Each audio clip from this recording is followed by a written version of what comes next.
Hello guys, आपका स्वागत है हमारे जेके स्टडी स्टफ में। आज की वीडियो में बात करेंगे डीयू कॉलेज के 4th सेमेस्टर के स्टूडेंट्स जो बीए प्रोग्राम से बिलोंग करते हैं और साथ ही साथ उनका जो एग्ज़ाम है वो है 18 जून को। जो है आपकी बुक का नाम है इंट्रोडक्शन टू इंटरनेशनल रिलेशंस। मतलब कि ये जो बुक है ना, ये बुक का नाम है और साथ ही साथ ये जो है पॉलिटिकल साइंस का ये एक सब्जेक्ट के अंदर आता है। ठीक है, और इसके अंदर एक इम्पॉर्टेंट क्वेश्चन जो आपका 18 जून को जो एग्ज़ाम है 4th सेमेस्टर के बीए प्रोग्राम के स्टूडेंट्स का पॉलिटिकल साइंस का, ठीक है, तो उसमें यथार्थवाद से रिलेटेड या रियलिज्म से रिलेटेड एक क्वेश्चन आता है जो मैं आपको इस वीडियो में पूरी की पूरी डिटेल के साथ उसको एक्सप्लेन करके समझाऊंगा। तो वीडियो को स्टार्टिंग से एंड तक जोड़ देखना। तो चलते अपनी वीडियो की और so without wasting time let's begin our video. So guys, इसमें बोला गया है यथार्थवाद। अगर इंग्लिश में बात करें तो इंग्लिश में इसका बोलते हैं हम रियलिज्म। अब रियलिज्म या फिर यथार्थवाद क्या होता है, सबसे पहले हमें ये पता होना ज़रूरी है और इसका जो क्वेश्चन है वो किस तरह से आएगा वो भी मैं आपको इस वीडियो में बताऊंगा। तो यथार्थवाद जिसे हम रियलिज्म कहते हैं, मतलब कि ऐसी कोई चीज़, ऐसी कोई वस्तु जिसे हम छू सकते हैं या फिर उसे हम एक तरीके से मान सकते हैं कि वो हमारे सामने कोई वस्तु है। ठीक है, मतलब कि वो रियलिटी में कुछ ना कुछ तो है। ठीक है, उसको हम बोलते हैं यथार्थवाद, वो भी अपनी पॉलिटिकल साइंस में। अब देखो, दो तरह की चीज़ें होती है, यथार्थवाद होती है और एक आदर्शवाद होता है। ठीक है, यथार्थवाद जो हम देख सकते हैं और जिसको हम सच मान सकते हैं। जैसे कि अगर मान के चलो आपके सामने कोई पत्थर है तो वो आपको दिख रहा है और उसे आप छू भी सकते हो और वो सच है। ठीक है, वो रियलिटी में है पत्थर, तो उसको बोलते हैं हम यथार्थवाद। ठीक है, ऐसी वस्तु को हम यथार्थवाद बोल सकते हैं या फिर रियलिज्म बोल सकते हैं।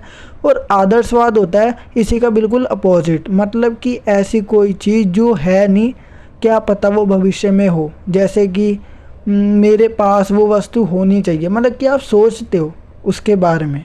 ठीक है, मेरे पास वो वस्तु होनी चाहिए या फिर मेरे पास एक अच्छी नौकरी होनी चाहिए, लेकिन है नहीं अभी वो। ठीक है, रियलिटी में अभी वो है नहीं, इस प्रेजेंट में भी है नहीं, इन फ्यूचर वो हो सकती है। तो उसके लिए हम क्या यूज़ करते हैं, आदर्शवाद। ठीक है, आई होप आपको इतना समझ आ गया होगा यथार्थवाद एंड आदर्शवाद में। लेकिन अपना जो मेन कॉन्सेप्ट है वो है यथार्थवाद, नॉट आदर्शवाद। ठीक है, तो देखते हैं।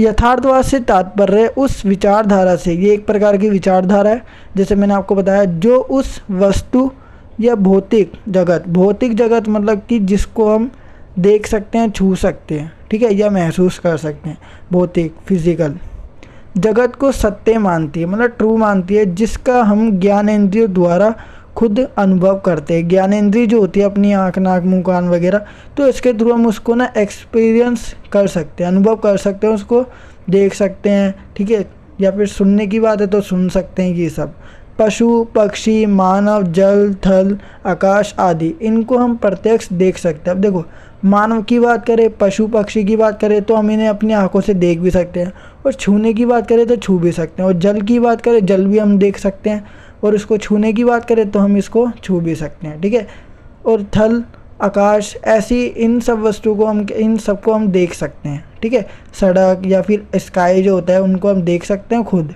इसलिए ये सभी क्या होती है, सत्य होती है, मतलब कि वास्तविक या रियल होती है। तो इसको हम बोलते हैं पूरे कॉन्सेप्ट को यथार्थवाद। यथार्थवाद आदर्शवाद के विपरीत या उल्टी विचारधारा है। ठीक है, यथार्थवाद की अगर उल्टे की बात करें, मतलब कि अपोजिट, तो उसका अपोजिट होता है आदर्शवाद। ठीक है, इसमें रियलिटी होती है यथार्थवाद में, तो आदर्शवाद में रियलिटी नहीं होती, उसमें केवल इन फ्यूचर वाली बातें की जाती है। अब बात करते हैं, एक अपने विचारक है जिनका नाम है हंस मार्गेनथाउ। ठीक है, थोड़ा अटपटा सा नाम है, लेकिन इसी के नाम से आपके एग्ज़ाम में क्वेश्चन आता है यथार्थवाद को लेकर। ठीक है, हंस मार्गेनथाउ का यथार्थवाद। अब उनका क्या कहना है यथार्थवाद के बारे में, इन्होंने कुछ सिद्धांत भी दिए थे और इनकी थोड़ी बहुत ना जीवनी हम इस वीडियो में जानेंगे। ठीक है, और इस टॉपिक में हंस मार्गेनथाउ एक राजनीतिक विचारक थे। ठीक है, पॉलिटिक्स के अंदर ये विचारक थे। उनका जन्म 1904 में हुआ था। अब कहाँ हुआ था, उनका जन्म स्थान जर्मनी में है। मार्गेनथाउ वह पहले विचारक थे जिन्होंने यथार्थवाद को वैज्ञानिक रूप दिया। ठीक है, साइंटिफिक जो रूप है ना, मॉडल, वो किसने दिया था यथार्थवाद का, हंस मार्गेनथाउ। हंस मार्गेनथाउ को हम शॉर्ट में मार्गेनथाउ भी बोल सकते हैं, मतलब कि हंस को हटाकर भी बोल सकते हैं। ठीक है, तो लेकिन सन 1930 के दशक में जर्मनी में हिटलर के आने से नाजीवाद का उदय हुआ। ठीक है, नाजीवाद जो था उसका उदय हुआ जब हिटलर कहाँ आया था, जर्मनी में। तो मार्गेनथाउ जर्मनी से भागकर अमेरिका में शरणार्थी के रूप में रहने लगे। ठीक है, उनका जन्म जर्मन में हुआ था, किनका, हंस मार्गेनथाउ का। फिर जर्मन में कौन आ गया, हिटलर। और हिटलर के बारे में मार्गेनथाउ को पता था कि वो कैसे व्यक्ति है और उनका जो बिहेवियर है, मतलब कि उनके बारे में ओवरऑल इन्फॉर्मेशन के ज़्यादा से ज़्यादा उनको पता थी। तो मार्गेनथाउ जर्मनी से भागकर अमेरिका में शरणार्थी बन गए। ठीक है, वहाँ पर उन्होंने शरण ले ली। फिर अमेरिका में रहकर उन्होंने वहाँ पर अध्यापक की नौकरी की, मतलब कि वहाँ पर उन्होंने टीचर की नौकरी की।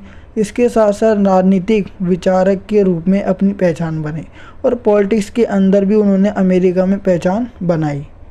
तो ये थे हंस मार्गेनथाउ के बारे में थोड़ी सी इन्फॉर्मेशन। अब बात करते हैं यथार्थवाद से रिलेटेड, जो हंस मार्गेनथाउ का क्या कहना था। ठीक है, हंस मार्गेनथाउ के राजनीतिक यथार्थवाद, तो ये अपना नेक्स्ट टॉपिक है और वो भी आपको यथार्थवाद के क्वेश्चन में लिखना है एज इट इज़। ठीक है, हंस मार्गेनथाउ की पुस्तक पॉलिटिक्स अमंग नेशन के दूसरे संस्करण में the 6 principles of political realism खंड है। ठीक है, जो पुस्तक का सबसे प्रसिद्ध हिस्सा है।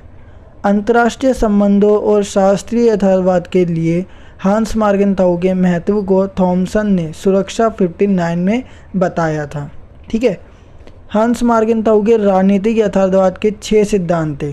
ठीक है, 6 सिद्धांत थे, तो उनमें से कुछ मैं आपको इसमें बता देता हूँ कौन कौन से थे।